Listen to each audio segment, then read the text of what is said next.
Hi everyone. Before I start ranting on the topic of today's video, quick note about my last video which got quite a few more views than my previous video. Normally I'm getting a couple of hundred views maybe on a video, but this last one is currently at 50,000 views. It was just a small thought experiment on whether traditional financial advice was applicable to recession in the context of collapse, and a short piece on community resilience rather than individual financial preparedness.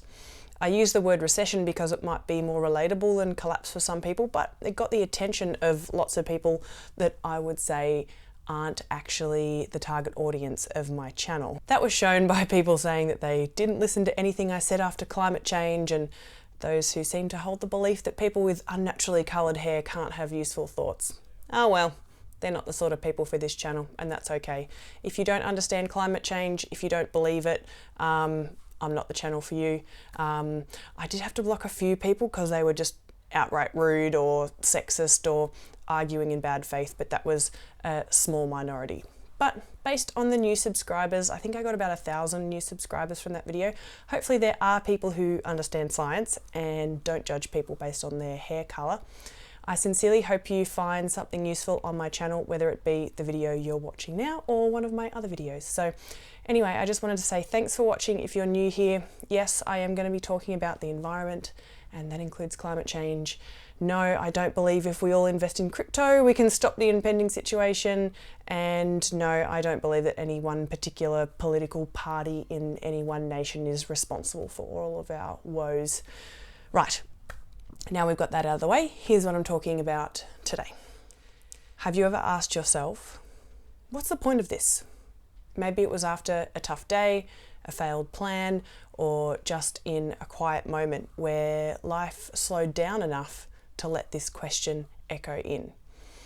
You could ask that about anything really. What's the point of working hard, of building relationships, making art, getting out of bed? What's the point of anything? That's what I want to dig into today. It's easy to brush off this question or to fear it, but maybe it deserves more attention. Under the surface, it might not be the dead end it seems. In fact, once we lean into the possibility that there isn't some underlying point to anything, at least not an inherent one, we might actually find something liberating. Let's take this apart. Human beings are wired to seek meaning. We look for patterns in stories, in relationships, in our career narrative, in the stars. We want to believe something happens for a reason. We crave the comfort that our lives fit into something larger. But here's the problem, the world doesn't always cooperate. People suffer for no clear reason, natural disasters destroy homes indiscriminately, good people die young. The universe on its own doesn't seem to give a shit about us. When we say, what's the point? We're standing at the edge of this realization that things happen, but not necessarily for anything.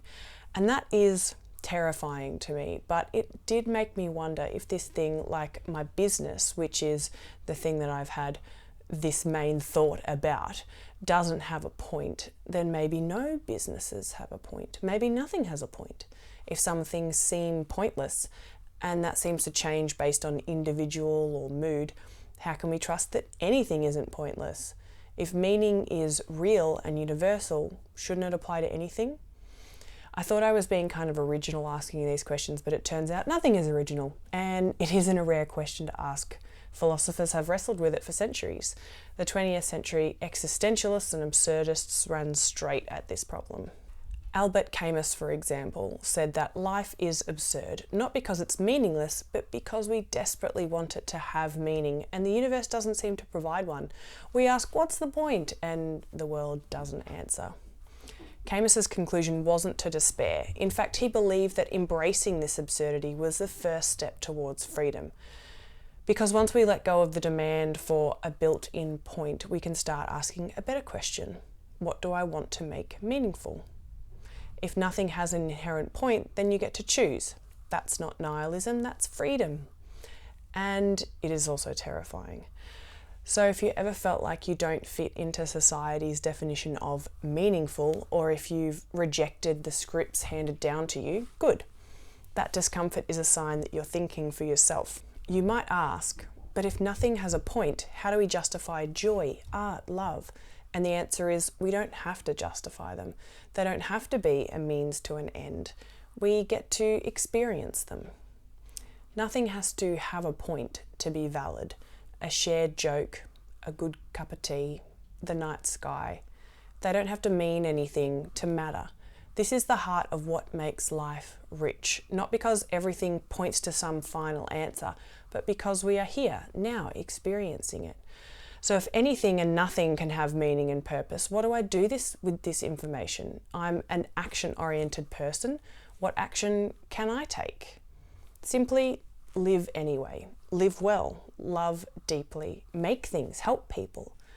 When you stop needing a perfect reason to act, you can start choosing your reasons. You can decide what matters to you. You can say, there is no point, and that's exactly why I'm going to care fiercely about the things that make me alive and make me feel like a good person. This way of thinking applies particularly because of the time in which we live now, at the start of the collapse of modern industrial society. We are living through the unraveling of an era. The myth of infinite growth on a finite planet is collapsing. Climate change is already causing disasters. There's my mention of climate change. Our institutions are straining under the weight of complexity and corruption. Debt spirals out of hand and is about to crash down on us. And while the headlines keep coming, what's missing from most of them is the thing that people are feeling most acutely, a sense that none of this really makes sense anymore. We wonder, what's the point of it? We're asking ourselves, what's the point of trying to pay off our mortgage or our HEX debt or save up for a house deposit in the first place? What's the point of going to uni anymore? What's the point of trying to get a good job when they could just fire you whenever, or the business could go under at any time? What's the point in planning for the future? What's the point of anything? For most of our lives, meaning was sold to us in a packaged form. Go to uni, graduate, get a job, get married, buy a house, make 2.2 babies, find your dream career or a career and stay in it forever. This formula worked, sort of, for some people when the systems beneath it appeared stable. But now, the ground is shifting. The climate is destabilising. Wealth inequality is increasing. Democratic norms are dissolving. And supply chains are buckling. The old meanings, they're hollow. But that doesn't mean life itself is meaningless. It means that the pre-packaged meaning we were handed was never real to begin with. So the notion of inevitable progress has failed us. And now what's left? The answer is whatever the hell you like. Life has no inherent meaning, especially in collapse. And because of that, you are radically free to choose how to live. As an environmental activist and an ethical business owner, I'm very familiar with the thought of what's the point? I run a very small business and sales have been slow recently, as happens during the winter. I could have been working at some office somewhere, getting a good salary, making plenty of money for someone else. I chose to start up my little shop for a reason, and still sometimes I ask myself, what's the reason behind it? What's the point of it all? Am I really making that much of a difference? When people say there's no point, what they sometimes mean is there's no point in what I do as far as it matters to the big picture. And I think they're right for all of the billions of people on Earth, except for a tiny handful that actually do make worldwide change. You can reduce your footprint, vote, protest, organise, and it won't stop collapse. It is already built into the physics of the biosphere. There's no escaping the ecological overshoot we as a species have caused, and collapse is the only possible result of overshoot. But maybe the problem isn't the futility of the action, maybe it's how we're measuring it. We've been trained to evaluate the meaning of what we do by the scale of its results. We ask, does it change the world? But our systems are too large, too broken, and really too indifferent to what we're doing as individuals to change quickly. They're like a massive ship with a tiny rudder. So chasing a big impact beyond our immediate spheres is probably going to erode our spirit. So instead of asking, does this matter globally, or does this matter to everyone, or is this going to matter in 100 years' time? Maybe we ask, does this matter here? Does this matter to someone? Does it matter to me? Because if there is no ultimate point, then everything becomes a deliberate choice. You can choose if something matters to you. The coming decades will not offer stability. They will not offer comfort, but they will offer something else, an opportunity for clarity and inner peace, if you wish to embrace it. The false promises of consumer capitalism, endless growth, and being saved by some techno-utopia, they're collapsing under their own weight. And that's scary and painful. But it also means we no longer have to pretend. We have the freedom to choose what the point is to us. We have the freedom to make art, even if it won't sell, it will never be a side hustle for us. To build community, even when broader society is fraying. To grow food in our backyard when the agricultural system is struggling as a whole. To show up with love and care and presence, not because it's part of some grand plan, but because it's worth doing on its own terms. We don't need a point to something, we need a practice that is in alignment with our values.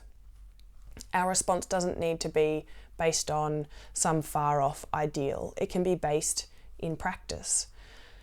Now this one's hard for me because I am a planner. I like to plan ahead, make a spreadsheet, know what sort of end result is going to come about due to my actions. But I'm finding that this way of thinking isn't going to serve me as much anymore if I'm going to step out of the mainstream narrative of progress and productivity and work.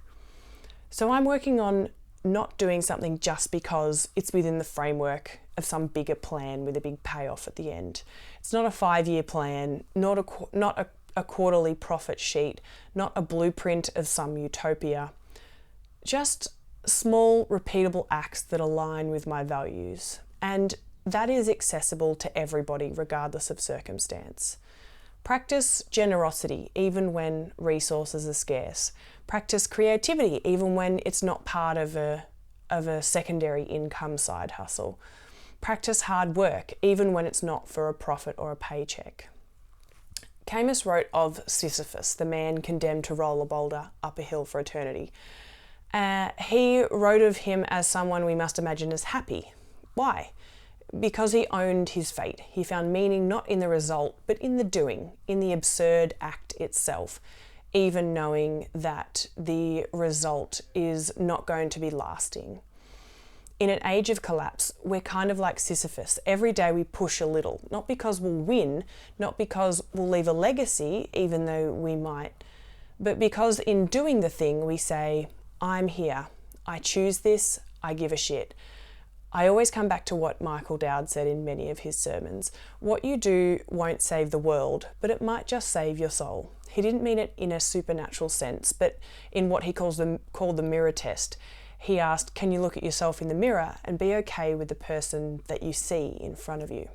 So now, instead of the question, what's the point? Perhaps ask yourself, what would I want to do even if it didn't change anything? And then go do that. I appreciate you for watching. Comment, like, etc. if you feel the desire to. Be safe and well, and I'll see you next time.